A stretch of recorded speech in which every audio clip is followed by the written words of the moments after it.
as a nation. And I started saying, well, you know what? Something's gone wrong here. So I was reading Psalm 2, where the kings of this earth set themselves against God and against his anointed. They're destined. They set themselves to say, we're going to cast his cords from us. We're going to break his bonds. And I'm wondering what is going wrong in our country right now. And the Lord reminded me, read the next scripture. And the very next scripture said that he laughs at them. Then he said, now read the next one in Psalm 2. He said, then I'm going to speak to them in my deep displeasure. And I thought, gosh, can you imagine? I started almost feeling sorry for them. And it's when I started praying for those 2 little girls that were getting ready to move in the White House. So anyway, next thing I had to do was go back to Washington, D.C. and see if we can try to slow down what was getting ready to occur to the country. I wrote a column then, and that's when I got on the radar of a lot of Tea Parties. It was like back on Uncle Sam's plantation.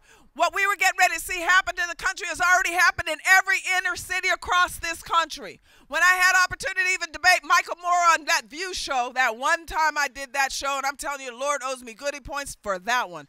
Sit between Joy Behar and Barbara Walters for an hour just to ask Michael Moore one question.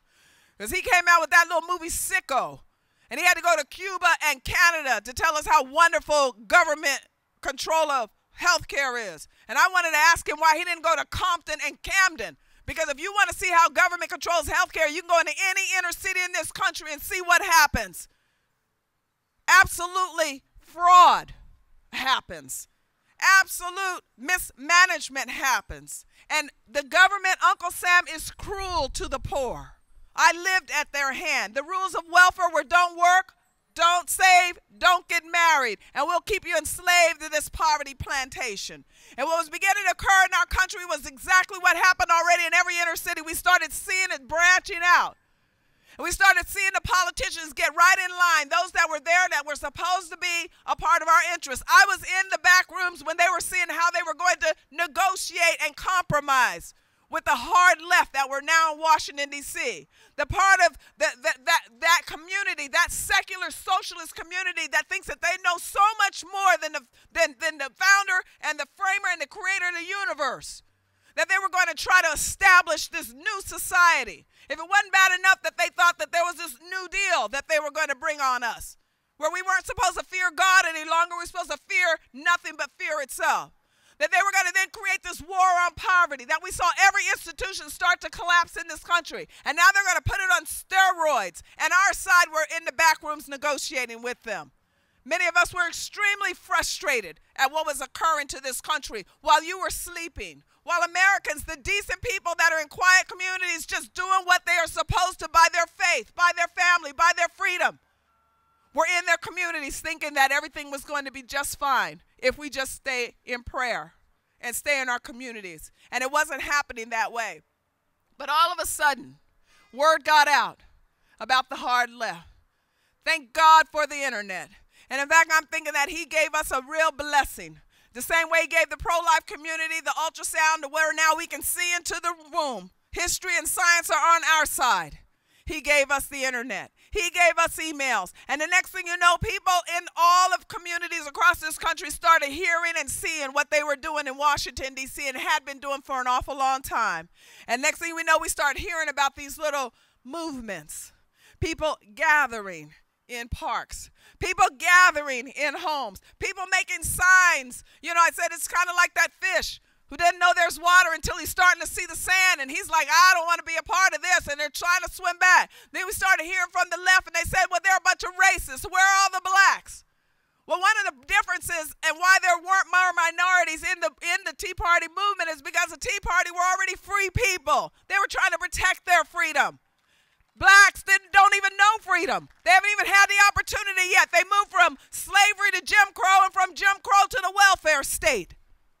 We have to reverse this in this community. I was talking to some black pastors here yesterday. When you have a community of people that less than 3% own their own business and 80% of them, their business grows less than $100,000 a year, this is not freedom.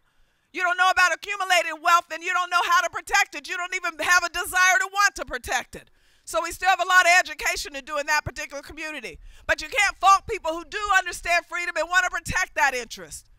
those folks started coming to Washington, D.C. How many of you actually came to Washington, D.C. that year, a couple years ago? I'm telling you, when you showed up, a lot of people were pretty upset. They didn't know what to do. They started seeing people from all over the country coming into Washington, D.C. to say, you know what, this stuff may be legal, but it's unlawful in God's eyes, and we're not going to have it anymore.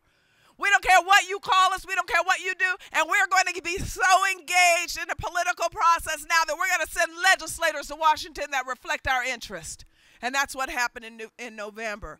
So I would encourage you, because I'm running out of time here, that there are many of us there. You know, folks speak about just the legislators, the lawyers, and the lobbyists. No, you have independent thinkers. I run a think tank.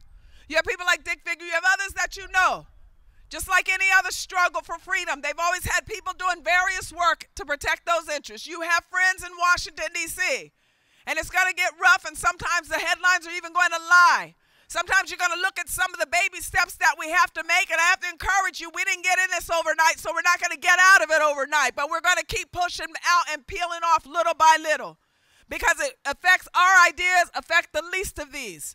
Our ideas are on the right side, because when you talk about the interests of the poor and the most vulnerable, it's freedom that will protect them. It's personal responsibility. I did a column a couple of years ago that, you know, there's no formula to be rich, but there is a formula to be poor.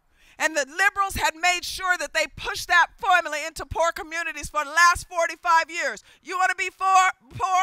Then just make irresponsible choices in your life. Never work. Don't save any money. Don't get an education, and blame all your problems on somebody else. When you start to reverse that, then we see health restored to this great country of ours. And we can then redeem it for our children and for our grandchildren. But we've got to continue to fight. And the next big battle is not just the debt ceiling and whether it's going to raise or not. The next big battle is not the Ryan plan and whether we're going to get that passed or not. The next good battle is that we're going to take the Senate and then we're going to take the White House in 2012. That's when we start to protect freedom. Thank you.